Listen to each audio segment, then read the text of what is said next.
کہتے ہیں نا کہ آپ نماز روزہ حج زکات سب سے روک رہے تو کرنا کیا ہے؟ تو بات یہ ہے کہ میں نہیں روک رہا ہوں، اللہ نے آپ کو ان عبادات کے نام پر یہ فضل رسم نہیں دی جس کا قطعی کوئی فائدہ نہیں ہے۔ اللہ کوئی اٹھک بیٹھک نہیں کروا رہا، نہ اللہ بھوکا رکھوا رہا، نہ اللہ زبردستی پیسے خرچ کروا رہا، سعودیہ حکومت کا فائدہ کروا رہا ہے، یہ سب کچھ نہیں ہے۔ اللہ وہ احکامات دے رہا ہے جس میں انسانیت کی فلاح ہے، اللہ وہ احکامات دے رہا ہے جس میں ہر آدمی کو خود اس کا اپنا فائدہ محسوس ہوگا۔ جس طرح پاکستانی معاشرہ ایک تاریک دور مجھ سے گزر رہا ہے، اور اس تاریک دور کا پیمانہ ہر ایک کو پتہ ہے کہ ہم کس طرح مصیبت کی زندگی گزار رہے ہیں، کس طرح ظلم کی چکی میں پس رہے ہیں، کس طرح ہمارا معاشرہ بگڑا ہوا ہے، کس طرح ریاست بگڑی ہوئی ہے، کس طرح تمام ادارے بگڑے ہوئے ہیں، ہر جگہ کرپشن، چور بازاری، لوٹ مار، یہ سب کچھ جو ہے، رشوت، سفارش، اس کلچر نے پوری قوم کو تباہ کر کے رکھ دیا ہے۔ تو یہ جو تباہی والی صورت ہے، یہ جو تاریکی کے پیمانے کی صورت حال ہے، اس میں اگر آپ قرآن سے احکامات کو سمجھنے کی کوشش کریں گے تو بہت زیادہ اچھے طریقے سے واضح ہوگا، کیونکہ جو لوگ آرام اور راحت میں ہوتے ہیں تو وہ تو ویسے ہی الجھے ہوئے اون کی طرح ناکارہ لوگ ہو جاتے ہیں، کیونکہ وہ سوچنے سمجھنے کی صلاحیت ان کی ختم ہو جاتی ہے، عیاشی کر رہے ہوتے ہیں، کھا پی رہے ہوتے ہیں، راحت میں ہوتے ہیں، تو انہیں پرواہ نہیں ہوتی کہ حکم کیا اور کیا کچھ ہے۔ جتنی زیادہ آپ مصیبت پائیں گے اللہ کے احکامات اتنی زیادہ واضح نکھر کر آپ کے سامنے آ جائے گا، اور یہ کس لیے آئے گا کہ اللہ نے قرآن کو لوگوں کے لیے ہدایت بنایا ہے۔ السلام علیکم۔ ایک سوال آیا ہے کہ آپ رمضان کو دوبارہ سمجھا دیں۔ حالانکہ اس پر میرا طویل درس موجود ہے 2 قسطوں میں، لیکن ابھی پھر کہا جا رہا ہے تو میں مکمل تو نہیں کروں گا، میں چاہوں گا کہ مختصر اب یعنی کہ کم سے کم وقت میں زیادہ بات سمجھا دی جائے، تو اس لیے صرف چند آیتوں سے ہی بات سمجھانے کی کوشش کرتا ہوں۔ اس وقت میرے پاس حافظ نذیر احمد والا ترجمہ ہے، پہلے میں ان کا ترجمہ بتا دوں گا، پھر جو میری فہم ہے وہ بتاؤں گا، اور یہ کس طرح آج قابل عمل ہے اس کی وضاحت کر دوں گا۔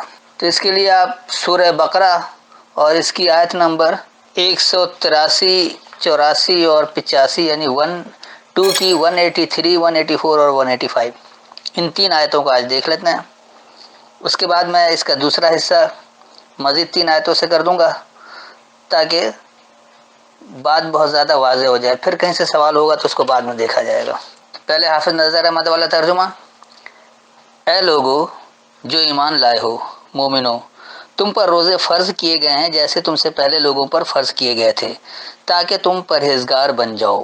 گنتی کے چند دن ہیں، بس تم میں سے جو کوئی بیمار ہو یا سفر پر ہو تو گنتی پوری کرے بعد کے دنوں میں، اور ان پر ہے جو طاقت رکھتے ہیں بدلہ ایک نادار کو کھانا کھلانے کی، بس جو خوشی سے کوئی نیکی کرے وہ اس کے لیے بہتر ہے، اور اگر تم روزہ رکھو تو تمہارے لیے بہتر ہے اگر تم جانتے ہو۔ رمضان کا مہینہ ہے جس میں قرآن نازل کیا گیا۔ قرآن لوگوں کے لیے ہدایت ہے، اور ہدایت کی روشن دلیلیں اور فرقان، حق و باطل سے جدا کرنے والا۔ بس جو تم میں سے یہ مہینہ پائے اسے چاہیے کہ روزے رکھے، اور جو بیمار ہو یا سفر پر ہو وہ بعد کے دنوں میں گنتی پوری کر لے۔ اللہ تمہارے لیے آسانی چاہتا ہے اور دشواری نہیں چاہتا، اور تاکہ تم گنتی پوری کرو اور تاکہ تم اللہ کی بڑائی بیان کرو اس پر کہ اس نے تمہیں ہدایت دی، اور تاکہ تم شکر ادا کرو۔ یہ ہے وہ روایتی ترجمہ، جس سے پہلی بات تو یہ آ رہی کہ ایمان لانے والوں پر روزہ فرض کیا گیا ہے، اور ویسے ہی فرض کیا گیا جیسے پہلے والوں پر فرض کیا گیا تھا۔ تو پہلے والے کیسے روزہ رکھتے ہیں پہلے تو اس کو دیکھ لیا جائے، تو اسی کے مطابق رکھ لیا جائے، بات ہی ختم ہو جائے گی۔ لیکن ایسا کہیں ملتا نہیں ہے جس طرح سے یہاں روایتی طور پر روزہ کو بنایا گیا ہے۔ اس کے بعد اس کا نتیجہ بتا رہے کہ تاکہ تم پرہیزگار بن جاؤ۔ تو یہ حکم تو ان لوگوں کے لیے جو پرہیزگار نہیں بنے، جو پرہیزگار بن جائے اس کے لیے تو پھر یہ حکم نہیں رہا، کیونکہ روزہ تو اس لیے فرض کیا گیا ہے تاکہ پرہیزگار بن جاؤ، تو جو پرہیزگار ہو چکا ہے وہ روزہ کیوں رکھے۔ اس کے بعد پھر کہہ رہے کہ گنتی کے دن ہیں، اور جو کوئی بیمار ہو یا سفر پر ہو تو وہ بعد کے دنوں میں گنتی پوری کرے۔ تو گنتی کتنی ہے یہ بھی بتانا چاہیے تھا، اس کی بھی بات نہیں آ رہی ہے۔ پھر بیماری کس نوعیت کی ہو اور سفر کس نوعیت کا ہو جس میں اس کو بعد کے دنوں میں گنتی مکمل کی جائے۔ اس کے بعد کہہ رہے کہ جو لوگ طاقت رکھتے ہیں تو ایک نادار کو کھانا کھلا رہے۔ اب نادار کو کھانا تو وہ کھلا دے گا جس کے پاس پیسے ہیں۔ آج کا خاص طور پر پاکستانی معاشرہ جیسا ہے، یہاں تو لوگوں کو ایک وقت کی روٹی کے لالے پڑے ہوئے ہیں، تو جس کے پاس ہے ہی نہیں، خود کھانے کو نہیں، وہ دوسرے کو کہاں سے کھلائے گا۔ تو یہ احکامات غریبوں کے لیے بھی نہیں ہے، کم از کم ان امیروں کے لیے جو کسی کو کھانا تو کھلا سکتے ہو. جو اپنے کھانے کا بندوبست نہیں کر سکتا اس کے لیے تو یہ حکم ہی نہیں رہا. اس کے بعد کہہ رہے جو کوئی خوشی سے نیکی کرے تو اس کے لیے بہتر ہے، اور اگر روزہ رکھ لو تو زیادہ بہتر ہے اگر تم علم رکھتے ہو. پھر اس کے بعد کہا جا رہا ہے کہ رمضان کا مہینہ جس میں قرآن نازل کیا گیا. ایک طرف خود ان کی روایتیں کہتی ہیں کہ قرآن 23 سال میں نازل ہوا، اور دوسری طرف کہہ رہے کہ رمضان کے مہینے میں نازل ہوا. اب سچ کیا ہے اور جھوٹ کیا ہے، ایک تو یہ فیصلہ کر لیں. اس کے بعد کہہ رہے کہ لوگوں کے لیے ہدایت ہے، اور اس میں دلیلیں جو روشن دلیلیں واضح کر دی گئی ہیں، اور وہ ایسا واضح کرنے والا ہے کہ حق کو باطل سے جدا کرنے والا ہے. تو جو کوئی تم میں سے یہ مہینہ پائے اسے چاہیے کہ روزہ رکھے. تو یقینی سی بات ہے کہ جو زندہ ہے وہی تو پائے گا، مردے تو یہ مہینہ نہیں پائے گا، مردوں کو تو حکم بھی نہیں ہوگا. تو یہ کہنے کی کیا ضرورت ہے، سیدھا سیدھا کہہ دیا جاتا ہے جو زندہ ہے سب روزہ رکھے، جو موجود ہے سب روزہ رکھے. جو مہینے کو پائے، اس کا مطلب مہینہ ایسی چیز ہے کہ کوئی پائے گا کوئی نہیں پائے گا. یہ بات بھی واضح نہیں ہوتی ہے کہ یہ پانا کس طرح سے، مہینے کو کس طرح سے پایا جاتا ہے. اس کے بعد پھر کہہ رہے ہیں کہ جو مہینہ یہ پائے تو وہ روزہ بھی رکھ لے. اور آگے پھر وہی کہ جو مریض ہے یا سفر پر ہے تو وہ گنتی بعد میں پوری کر لے، اور اللہ آسانی چاہتا ہے اور دشواری نہیں چاہتا ہے. اور کس لیے کر رہا ہے کہ تم گنتی پوری کس لیے کروا رہا ہے کہ تم اللہ کی بڑائی بیان کرو جو اس نے تمہیں ہدایت دی تاکہ تم شکر ادا کرو. تو اللہ کی بڑائی بیان کرنے سے کیا فرق پڑے گا؟ نہ اللہ کو کوئی فرق پڑتا ہے، کیونکہ اللہ کی بڑائی آپ بیان کریں نہ کریں اللہ تو اللہ ہے، اس کا تو کچھ نہیں بگڑتا، اس کا آپ کچھ تبدیل نہیں کر سکتے. ہاں رہ گیا کہ آپ اگر اللہ کی ہدایت پر عمل کریں تو آپ کا رتبہ بڑا ہو جائے گا، آپ کو رفعت ملے گی، بلندی ملے گی، یہ تو ہو سکتا ہے، لیکن اللہ کی بڑائی کی قطعی ضرورت نہیں ہے. اور یہ بھی کس لیے کہ تم شکر کرنے والے ہو جاؤ. اس کا مطلب شکر ہی ادا نہیں کرتے، سب ناشکر ہیں زیادہ تر. اب آئیے دیکھیے کہ حقیقت میں یہاں بات کیا ہو رہی ہے. یا ایھا الذین آمنو، اے ماننے والے لوگو، کتب علیکم الصیام، پابندی ہے تم پر الصیام کی. الصیام کا مطلب روزہ کہیں سے بھی نہیں بنتا ہے، کیونکہ ایک روزے کا نام دے کر روزہ کیسے رکھا جائے، کس طرح سے رکھا جائے، اس کے لیے پھر ایک پوری کہانی ہے جو اللہ کے کلام میں غیر اللہ کے کلام کے شرک کے ساتھ لایا جاتا ہے. بغیر شرک کے یہ وہ تفصیل لا ہی نہیں سکتے جو مروجہ روزہ کہا گیا ہے. صیام نکلا ہی ہے صوم سے، یعنی صاد واو میم، اور صوم کہتے ہیں رک جانے کو. تو کس طرح رکنا ہے، کیسے رکنا ہے، کب رکنا ہے، کہاں رکنا ہے، تو اللہ اس کی تفصیل بھی دے گا. اگر یہ روزہ ہوتا تو اللہ اس روزے کی تفصیل دیتا. تو اللہ کہہ رہا ہے کہ پابندی ہے تم پر رک جانے کی، خاص رکنے کی. کما کتب علی الذین من قبلکم، جیسا کہ پابندی تھی ان لوگوں پر جو تم سے پہلے سے ہیں. لعلکم تتقون، تاکہ تم اللہ کے احکامات کی پابندی اختیار کرنے والے ہو جاؤ، تاکہ تم اللہ سے بچنے والے بن جاؤ. تتقون، جو تقون کا مطلب ہی یہی ہے کہ اللہ کے احکامات کا مکمل تابع ہو جانا، اللہ سے بچنے والا بننا، اللہ سے ڈرنے والا بننا، آپ یہ کہہ سکتے ہیں. اسی کو یہ لوگ پرہیزگار بھی کہتے ہیں. تو بات یہ ہے کہ پرہیزگاری کس طرح آئے گی، کیسے آئے گی وہ سمجھنا. اور اس کے لیے میں نے سورہ بقرہ کی آیت نمبر 177 سے سمجھا دیا ہے کہ متقی کون لوگ ہیں، نہیں تتقون والے کون لوگ ہیں، اور وہ کیسے آتا ہے، اس کے لیے کیا عمل ہے، وہ آپ وہاں سے اگر سن لیں تو بہت بات واضح ہے. اس کے بعد آ رہا ہے گنتی کے چند دن. ابھی ایام معدودات کا ترجمہ جو انہوں نے گنتی کے چند دن کیا، یہ کسی حال میں درست نہیں ہے. ایام دور کی جمع، یوم کی جمع، یعنی یوم کہتے ہیں ایک دور کو، ایامن کئی دورانیاں. معدودات محدود، مختصر، اس کو یہ کہہ سکتے ہیں، گنتی کے نہیں کہا. ہاں ان معنوں میں ضرور کہا جاتا ہے کہ جو سال سے ایک کام کر رہے ہیں اور اگر چند روز وہ کام نہ کرے چھٹی والے تو گنتی کے چند دن جو چھٹی کیا اس کو کہا جا سکتا ہے. ان معنوں میں معدودات جو وہ گنتی کے دن بھی کہلائے گا، لیکن دراصل یہ ہے ہی محدود دورانیاں. اور اس میں ہے کیا کہ پھر اللہ کہہ رہے کہ فمن کانا منکم مریضن، پس جو کوئی تم میں سے مریض، یعنی ایک مریض ہے، کمزور رائے والا. مریض اس کو کہا جاتا ہے جو پختہ رائے کام نہیں کر سکتا، جو کوئی فیصلہ نہیں کر پاتا ہے، اس کو مریض کہا جاتا ہے. اردو کا مریض اس لیے کہلاتا ہے کہ جس میں کوئی کمزوری آتی ہے تو وہ مریض کہلاتا ہے. اس کمزوری کو دور کر دیا جائے، وہ علامات دور کر دیا جائے تو مریض صحت یاب ہو جاتا ہے. تو یہاں کیونکہ اللہ کردار سازی کر رہا ہے، ذہن سازی ہو رہی ہے، سب سے پہلے اللہ با کردار بناتا ہے. تو کردار کے لحاظ سے جو مریض ہے تو یہ وہ مریض ہیں جو فیصلہ کرنے کی قوت نہیں رکھتے ہیں، ان کو مریض کہا جاتا ہے. پھر اولا سفر، یا ابھی سفر پر ہو. سفر پر کس یہ علمی سفر ہے کہ بات ابھی آپ کو سمجھ میں نہیں آئی ہے. یعنی یہ تمام دنیا کہہ رہی روزے رکھو، بھوکے پیاسے رہو فلاں سے فلاں وقت تک، اس کو روزہ کہہ رہے ہیں، اور آپ کہہ رہے ہیں کہ نہیں جی یہ بات کچھ اور ہے. کیا ہے اس کی قرآن سے وضاحت لیں. تو قرآن جو سفر بتا رہا ہے یہ آپ کا علمی سفر ہے، شعوری سفر ہے کہ آپ شعور کس طرح حاصل کر رہے ہیں. جب تک آپ نے شعور نہیں حاصل کیا، باپ دادا سے ہوتا چلا آ رہا ہے، دنیا ساری کر رہی ہے، اس کو کرتے رہیں کوئی بات نہیں. لیکن جیسے ہی آپ کے پاس شعور آ گیا، اللہ کے احکامات کو آپ سمجھنے لگے، تو یہاں پر اب آپ کو اپنے اس علمی سفر سے کام لینا پڑے گا جہاں آپ خود سے فیصلہ بھی کر سکیں. اس کے لیے کہا جا رہا ہے کہ فَعِدَّةٌ مِّنْ أَيَّامٍ أُخَرَ، تو بس یہ تیاری ہے اگلے دورانیے میں. نہیں آپ آج کے دور میں نہیں سمجھے تو کل کے دورانیے میں. دراصل ایام معدودات یہ 2 دورانیہ ہے روزانہ جو اللہ نے صلاۃ کا وقت دیا ہے. یقینی سی بات ہے کہ یہ کوئی پون گھنٹہ 1 گھنٹہ بنتا ہے وقت، اور یہ ہر جگہ کے ہر علاقے کے لحاظ سے واضح کیا گیا ہے. جہاں سورج نکلتا ہے وہاں سے بھی وہ کر سکتے ہیں، جہاں سورج نہیں نکلتا وہاں سے بھی اللہ نے کہہ دیا کہ ہی نہ تم سنو وہی نہ تصبحون، جب صبح کرو جب شام کرو. تو ایک کوئی نہ کوئی پیمانہ لوگوں نے رکھا ہے کام کرنے کا، آرام کرنے کا. اس کے لحاظ سے روزانہ بہرحال 2 وقت جو ہے یہ محدود دورانیہ ہے جس میں اللہ کے کتاب کو سمجھا جاتا ہے، پڑھ کر سمجھا جاتا ہے.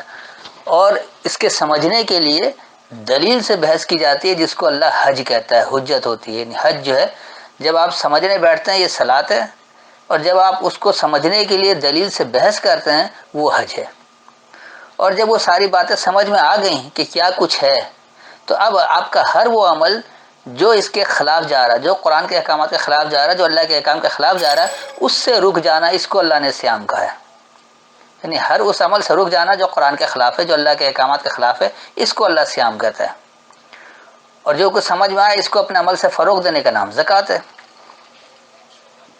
تو یہاں اللہ یہی کہہ رہا ہے کہ بس اس کی تیاری پھر اگلے دورانی میں. آج کے دن میں صبح شام کے صلاۃ میں آپ نے نہیں سمجھا تو کل سمجھ لیں. تیاری تو آپ کی بہرحال ہونی چاہیے. تو تیاری اگر آج کے دن نہیں ہوئی کل کر لیں، کل نہیں ہوئی پرسوں جائے. مسلسل تیاری روزانہ 2 وقت روزانہ آپ کو بیٹھنا ہے جب تک آپ کی سمجھ میں نہ آئے اور آپ اس پر عمل درآمد نہ شروع کر دیں. سمجھ میں آنے کے بعد بھی آپ سمجھانے کے لیے بیٹھیں گے، سمجھنے کے لیے بھی سمجھانے کے لیے بھی، کیونکہ معاشرہ اسی طرح برقرار ہے. اس لیے اللہ نے کہیں صلاۃ پر پابندی نہیں لگائی کہ سمجھ میں آ گیا تو رک جانا. ایسا نہیں ہے، وہ کرتے رہنا ہے. جتنا آپ کرتے رہیں گے اتنی بات نکھر کر سامنے آتی رہے گی. ایک بار نہیں، دوسری بار نہیں، تیسری بار نہیں، چوتھی بار کے جتنی بار آپ زیادہ سے زیادہ مطالعہ کریں گے، زیادہ سے زیادہ گہرائی سے سوچیں گے، اللہ کی بات اتنی ہی زیادہ نکھر کر سامنے آتی رہے گی. اس کے بعد اللہ کہہ رہا ہے وَعَلَى الَّذِينَ يُطِيقُونَهُ، اور ان لوگوں پر جو اس کی طاقت رکھتے ہیں.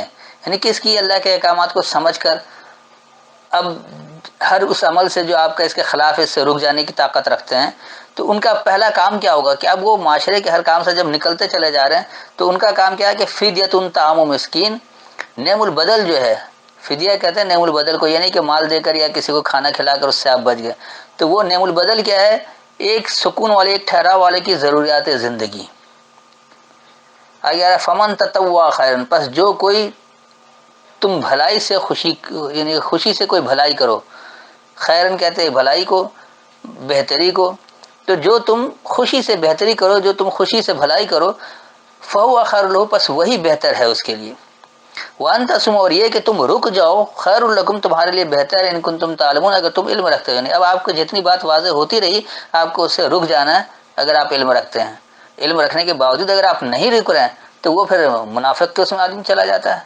نفق رکھتا ہے، یعنی اپنا راستہ کھلا رکھتا ہے، جہاں اس کو اپنا ذاتی مفاد نظر آتا ہے، جہاں اس کو اپنا فائدہ نظر آتا ہے ادھر چل پڑتا ہے، جہاں نہیں نظر آتا ادھر نہیں چلتا ہے. تو منافقت سے بچنے کے لیے آپ کو رکنا پڑے گا جو کچھ آپ سمجھ چکے ہیں. اس کے بعد آ رہا ہے شہر رمضان الذی انزل فیہ القرآن، رمضان کی صورتحال وہ جو کہ اس میں القرآن نازل ہوتا ہے. شہر کہتے ہیں صورتحال کو. یعنی آج آپ کی سیاسی صورتحال کیا ہے، معاشی صورتحال کیا ہے، یہ صورتحال کو شہر کہا جاتا ہے. اور رمضان کیا ہے؟ رمضان اس میں اللہ بتا رہا ہے کہ انزل فیہ القرآن، اس میں قرآن نازل ہوتا ہے، قرآن سامنے آتا ہے. تو اب اگر تصریف آیت سے آپ دیکھیں گے تو قرآن کہاں سامنے آتا ہے؟ اب آپ آخر کی صورتوں میں چلے جائیں. اللہ کہہ رہا ہے انا انزلناہ فی لیلۃ القدر، بے شک ہم نے اسے نازل کیا ہے لیلۃ القدر میں، یعنی تاریکی کے پیمانے میں. تو تاریکی کا پیمانے لیلۃ القدر اور رمضان جو ہے وہ ہم معنی لفظ میں، مرادف لفظ دونوں. تو تاریکی کے پیمانے کی صورتحال جو ہے اس میں آپ کے سامنے القرآن آتا ہے، اور القرآن ہے کیا چیز؟ ھدی للناس، لوگوں کے لیے ہدایت ہے، وبینات من الہدی، اور ہدایت اس میں بیان کر دی گئی ہے، ہدایت اس میں واضح کر دی گئی ہے، والفرقان یعنی یہ فرق کر دینے والا ہے۔ فمن شہد منکم الشہر، پس جو کوئی مشاہدہ کرے تم میں سے اس صورتحال کا، فلیصمہ، پس وہ اس سے رک جائے، یعنی جس کا مشاہدہ ہوتا رہے گا کہ یہ میرا عمل قرآن کے خلاف جا رہا ہے، وہ اس سے رک جائے۔ جس کا مشاہدہ ہو رہا ہے کہ وہ پہلے سے رکا ہوا ہے، یعنی اللہ کے احکامات کے خلاف ورزی نہیں کر رہا، وہ نہیں رکے گا۔ آگے پھر وہی آ رہا ہے کہ ومن کانا مریضا ولا سفرن، اور جو کوئی اس میں کمزور رائے والا ہے، یعنی جو قوت فیصلہ نہیں رکھتا ہے، اولا سفرن، یا ابھی سفر پر ہے، سمجھنے کے سفر پر ہے، فعدۃ من ایام اخر، پس اس کی تیاری اگلے دورانیے میں، آج کے دورانیے میں نہیں ہوا، کل کے دورانیے میں سمجھ لیں۔ یرید اللہ بکم اليسر، اللہ کا ارادہ تم پر آسانی کی ہے، تم کو آسانی دینا ہے، الیسر یعنی خاص آسانی، تو اللہ تم کو خاص آسانی چاہتا ہے، ولا یرید بکم العسر، اور نہیں چاہتا تم کو سختی کرنا یا تم کو دشواری پیدا کرنا۔ اور یہ ایسا کس لیے ہوتا ہے کہ وَلِتُكْمِلُوا الْعِدَّةَ، کہ تم خاص تیاری کو مکمل کرنے کے لیے ہو، وَلِتُكَبِّرُوا اللَّهَ عَلَىٰ مَا هَدَاكُمْ، اور اس پر جو تمہیں ہدایت دی گئی ہے اللہ سے تم بڑائی کے لیے ہو، یعنی اللہ کی بڑائی نہیں، تم اللہ سے بڑائی لے رہے ہو اس پر جو اللہ نے تمہیں ہدایت دے رکھا ہے، وَلَعَلَّكُمْ تَشْكُرُونَ، اور تاکہ تم قدر کرنے والے ہو جاؤ۔ پہلے میں ایک بار اس کا رواں ترجمہ کر دیتا ہوں، پھر اس کو مزید سمجھا دیتا ہوں، واضح کر دیتا ہوں کہ اے ماننے والے لوگوں، تم پر رک جانے کی پابندی ہے جیسا کہ تم سے پہلے والے لوگوں پر پابندی تھی، تاکہ تم اللہ سے بچنے والے بنو۔ محدود دورانیہ ہے، پس جو کوئی تم میں سے کمزوری رائے والا ہے یا سفر پر ہے، پس اس کی تیاری اگلے دورانیے میں۔ اور ان لوگوں پر جو اس کی طاقت رکھتے ہیں، نعم البدل ایک ٹھہراؤ والے کی ضروریات زندگی ہے، پس جو تم بھلائی خوشی سے کرو، پس وہی تمہارے لیے بہتر ہے، اور یہ کہ تم رک جاؤ تمہارے لیے بہتر ہے اگر تم علم رکھتے ہو۔ تاریکی کی پیمانے کی صورتحال وہ جو کہ اس میں القرآن سامنے آتا ہے، لوگوں کے لیے ہدایت ہے، اور اس میں خاص ہدایت واضح کی گئی ہے، بیان کی گئی ہے، یعنی یہ حق و باطل کو فرق کر دینے والا ہے۔ بس جو کوئی تم میں سے اس صورتحال کا مشاہدہ کرے، بس وہ اس سے رک جائے، اور جو کوئی کمزوری رائے والا ہے یا سفر پر ہے، بس اس کی تیاری اگلے دورانیے سے ہے۔ اللہ کا ارادہ تم کو آسانی دینے کا ہے، اور نہیں تم کو سختی دینے کا ارادہ ہے، اور تمہاری خاص تیاری کی تکمیل کے لیے، یعنی تمہاری خاص تیاری مکمل ہونے کے لیے، اور تمہیں جو ہدایت دی گئی اس پر اللہ سے تمہاری بڑائی ہے، اور تاکہ تم قدر کرنے والے بن جاؤ۔ یہ تو تھا اس کا رواں ترجمہ۔ اب دیکھیے آج کے دور میں بھی یہ کس طرح ہے کہ سب سے پہلے آپ کو جو اللہ کہہ رہا ہے کہ رکنے کی پابندی ہے، اور یہ پابندی اللہ نے شروع سے کر رکھا ہے، اس لیے کہ پہلے والوں کو بھی ہم نے پابند کیا تھا، پہلے والوں کو بھی اللہ نے پابند کیا تھا کہ اللہ کے احکامات کے تحت چلو، اس سے ہٹ کر نہیں چلو۔ آج والوں کو بھی یہی حکم ہے، اور قیامت تک یہ حکم رہے گا کہ اللہ کے احکامات سے آپ الگ نہیں ہٹیں، اللہ کے احکامات کو آپ رد نہیں کریں، اللہ کے احکامات جو آپ کو دیے گئے ہیں اس کی آپ کو پابندی اختیار کرنی ہے، آپ کو ہر اس عمل سے رک جانا ہے جو اللہ کے احکامات کے خلاف ہے۔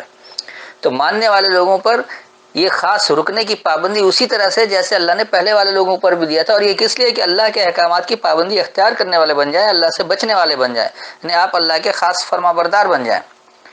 اس کے لیے یقینی سی بات ہے کہ احکامات کیا ہے، کس کی اتباع کرنی ہے، کس طرح سے کرنا ہے، تو اس کے لیے ایک محدود دورانیہ ہے جو روزانہ 2 وقت ہے۔ تو اب اگر کوئی ایسا شخص ہے جو ابھی فیصلے کی قوت نہیں رکھتا ہے یا ابھی سمجھنے کے سفر پر ہے، تو بس اس کی تیاری اگلے دورانیے میں۔ آج کے دور میں آپ نے نہیں سمجھا کل سمجھ لیں، کل نہیں سمجھا پرسوں، لیکن مسلسل آپ کو پھر اس ایام معدودات میں آنا پڑے گا تاکہ آپ اللہ کے احکامات کو سمجھیں اور اس کی پابندی اختیار کریں۔ تو جو ان لوگوں پر جو اس کی طاقت رکھتے ہیں، نعم البدل کے طور پر ایک ٹھہراؤ والے کی ضروریات زندگی۔ اب لوگ کہتے ہیں نا کہ آپ نماز روزہ حج زکوٰۃ سب سے روک رہے تو کرنا کیا ہے؟ تو بات یہ ہے کہ میں نہیں روک رہا ہوں، اللہ نے آپ کو ان عبادات کے نام پر یہ فضل رسم نہیں دی جس کا قطعی کوئی فائدہ نہیں ہے۔ اللہ کوئی اٹھک بیٹھک نہیں کروا رہا، نہ اللہ بھوکا رکھوا رہا ہے، نہ اللہ زبردستی پیسے خرچ کروا رہا ہے، سعودیہ حکومت کا فائدہ کروا رہا ہے، یہ سب کچھ نہیں ہے۔ اللہ وہ احکامات دے رہا ہے جس میں انسانیت کی فلاح ہے، اللہ وہ احکامات دے رہا ہے جس میں ہر آدمی کو خود اس کا اپنا فائدہ محسوس ہوگا۔ اگر اسے خود کو کوئی فائدہ نہیں پہنچ رہا ہے تو بھی بیکار ہے۔ اللہ کا ہر حکم انسانیت کے لیے ہے، مشترکہ مفاد کے لیے ہے، اور بہترین معاشرے کے قیام کے لیے ہے۔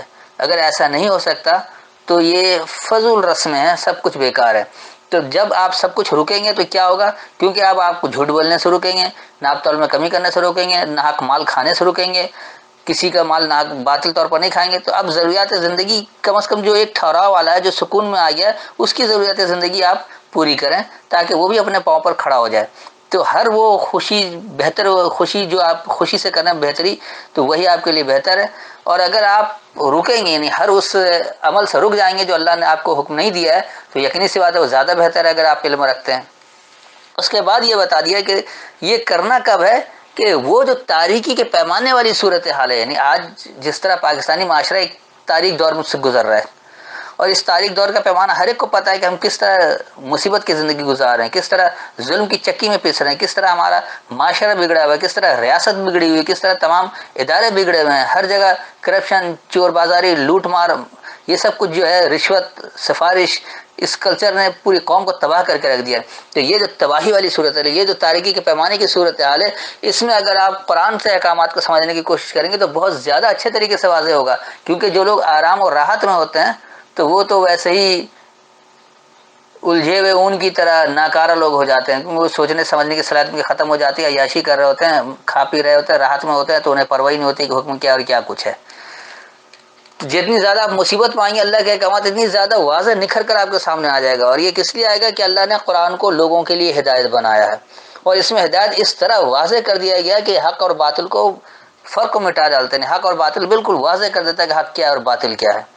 تو جو کوئی بھی اس صورتحال کا مشاہدہ کر لے بس وہ رک جائے، یعنی اس کا جیسے جیسے مشاہدہ کہ اس کا یہ عمل قرآن کے خلاف ہے، یہ عمل قرآن کے خلاف ہے، وہ اس سے رک جائے گا۔